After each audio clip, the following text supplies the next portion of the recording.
My name's David Rodwin, and this is The Life. I'm in the airport, and I'm about to get on a plane, and I'm just so excited because I love traveling at any time, but especially by plane. And I'm not just flying somewhere today, I'm being flown somewhere. Now, this used to happen about a decade ago when I was touring around with one of my one-man high-tech operas, but it's been a while since someone has wanted to see me so badly that they're actually flying me in order to meet me in person. I can't tell you much about that now, but it made me think about the very first time that someone flew me somewhere. I was a senior in high school, and I remember still to this day the moment I got a call. It was in my kitchen at home, and I picked up the phone. It was the admissions office from Lawrence University, and they told me that they were having a holography symposium and they wanted me to come.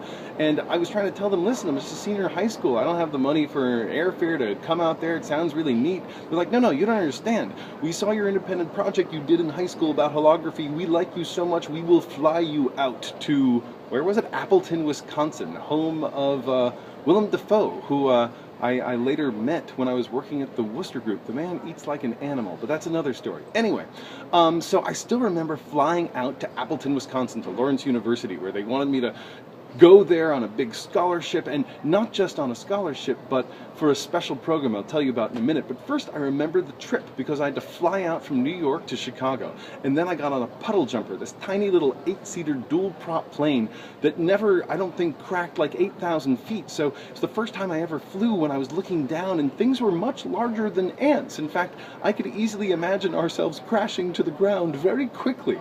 And it was exciting and terrifying, and when I arrived there, they treated me like I was someone important, like someone worth flying somewhere. And they went through an entire holography weekend, and at the end of which they showed me what my future would be like if I went to Lawrence University. And I was not just going to be on a Bachelor of Science, but it was going to be Bachelor of Science / Bachelor of Music, because they had a music conservatory attached to the university. It's going to be a 5-year program, and I still remember this blackboard that had every single class that I was going to take for the next 5 years. And I saw within all of the Diffie Qs and all of the calculuses that I had exactly 2 electives to choose from during my entire undergraduate experience. And I saw my entire time mapped out without any deviation possible, and I thought to myself, I cannot do this. I need to experience too many other things. My undergraduate education can go in so many other directions. There's too much out there to learn about. So I went to Oberlin and I checked it out there, and I learned about ultimate frisbee and modern dance, and then I went to Princeton and I sat in on classes on Thucydides and African politics, and that was the class that did it for me. First, the Thucydides, that anyone could get me interested in Thucydides, meant that this was a really great teacher.